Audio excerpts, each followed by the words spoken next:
নমস্কাৰ ৰাইজ সকলোকে আকৌ এবাৰ ভোগালী বিহুৰ শুভেচ্ছা থাকিল দেই। এইটো আমাৰ মেজি ঘৰ কেনেকুৱা লাগিছে কমেণ্ট বক্সত জনাব। কিমান কষ্টত যে বনাইছে আৰু ইমান ধুনীয়া লাগিছে, ওচৰৰ পৰা নক'বই আৰু। মইতো ফটো ৰিলছ বনাই পুৰা ঠিক কৰি লৈছোঁ। আৰু এইটো গধূলি সময় হোৱাৰ আগতেই খেৰখিনি দি লৈছোঁ, কাৰণ খেৰখিনি সেমেকি গ'লে বহুত বেয়া হ'ব, শুবলৈ দিগদাৰ হ'ব, কাৰণ আজি আমি ইয়াতে শুম। তো খেৰখিনি অলপমান পাৰি লৈছোঁ ৰ'দটো থাকোঁতেই। আৰু এইটো নহয় যে মই অকল ৰিলছ বনাওঁ, তেনেকুৱা একো নহয়, মই কামো কৰোঁ। দেখিছেনে এয়া ৰাইজ? আপোনালোকে নাভাবিব মই অকল ৰিলছহে বনাইছিলোঁ দেই, কামো কৰিছোঁ। এইটো ঘৰত ৰিলছটো বনাইছোঁ, কামো কৰিছোঁ। বাৰু এয়া আহি গ'ল বজাৰ শাক পাচলি চাই লৈছোঁ। বেগত খুচৰি কি আছে কি নাই, কাৰণ নাথাকাখিনি আকৌ ক'ব লাগিব ন। তো সেইটো কাৰণে আমি পূৰা মেলি লৈছোঁ, বজাৰ মেলাৰ নিচিনা। ইয়াতে আৰু কি আছে চব চাই লওঁ, নাথাকিলে আকৌ ক'ব লাগিব এইটো নাই সেইটো নাই, আমুক তামুক ঢেৰ কিবা কিবি।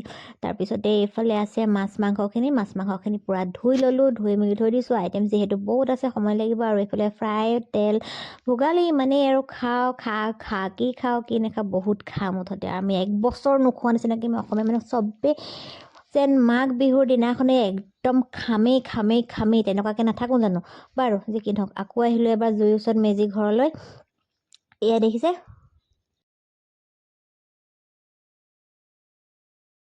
আৰু আমাৰ আইতাই পূৰা মেজি জ্বলাই আছে, জুই ফুৱাই আছে, মেজি জ্বলাইছে বোলে। আৰু এইফালে দেখিছেনে এই পোৱালিকেইটাৰ উৎপাত।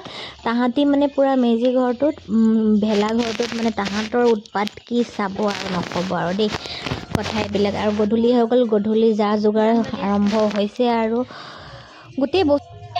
আৰু এতিয়া গধূলি যিহেতু সময় হৈছে, এতিয়া চাগে 6:30মান বজাত আমি অলপকৈ আৰম্ভ কৰি দিছোঁ, কাৰণ নহ'লে একদম ৰাতি বহুত হৈ যায় আৰু খাবলৈ একোৱেই নোৱাৰোঁ। তো সেইটো কাৰণে কি হৈছে, আজি অলপ সোনকালে ষ্টাৰ্ট কৰি দিছোঁ। এয়া আমাৰ মায়ে বনাব আজি স্পেচিয়েল মাটি দাইল। সেইটো কাৰণে মায়ে ইয়াতে জুইত কিবা কৰি আছে। তাৰপিছতে এয়া আৰু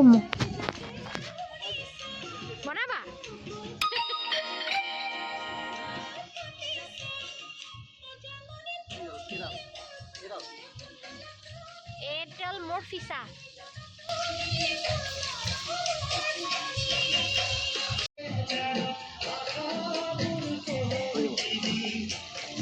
আমাৰ মাছ, এয়া ৰান্ধনি দুজন।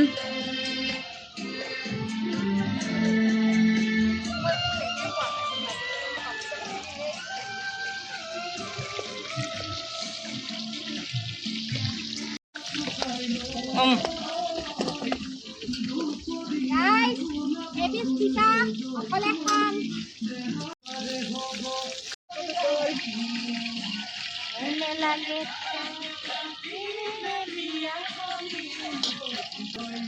এইবোৰ মাছ ফ্ৰাই কৰি খাবলৈ হ'লেই এইফালে বনি আছে, এইফালে খাই আছে।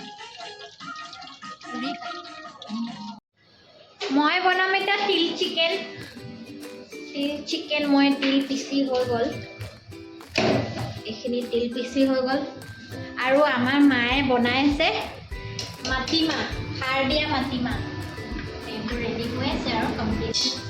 এয়া গেছত জুইত বনাবৰ কাৰণে ৰঙা মাটি দি লেপি থৈছিলে, কিন্তু তাত বনোৱা নহ'ল যে, সেইটো কাৰণে গেছতে বনাইছে। আৰু আজি আমাৰ মায়ে টেষ্টিকৈ বনাব।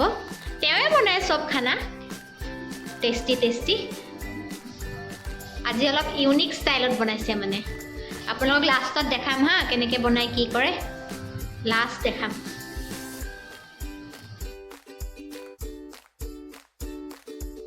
বহুত দেৰিকৈ আহিছে, কেনেকুৱা লাগিছে? মই নিজে দেৰিকৈ মাতিছোঁ বাৰু, কাৰণ এতিয়াৰ পৰা ষ্টাৰ্ট হয়হে। আৰু ধুনীয়াকৈ জুই চুই খুৱাই আছোঁ আৰু খাম আৰু লাহে ধীৰে নেকি। তিল হৈ গ'ল, মাটি দাইল হৈ গ'ল। এয়া আছে কাঠ আলু, মাটি দাইল। মই এতিয়া অলপমান টেষ্ট কৰিম।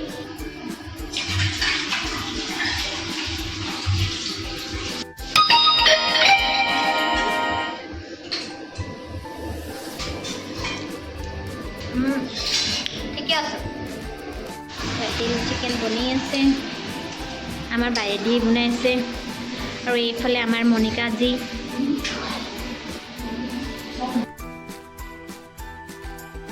আৰু এইফালে চাহৰো যোগান কৰি মেলি চাহ তাহ খোৱালোঁ।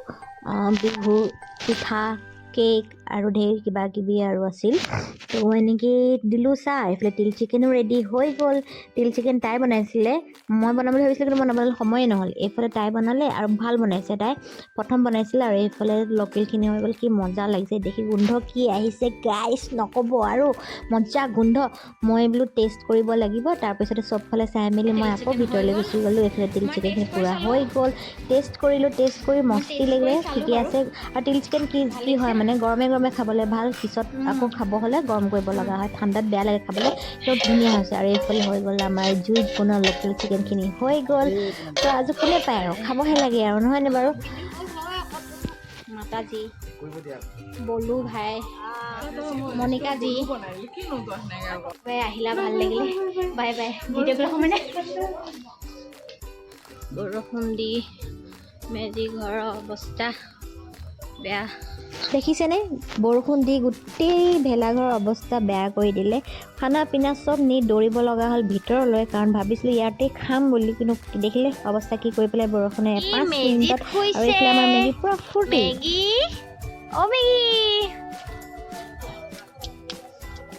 কি কৰিছ মেগী খুইছ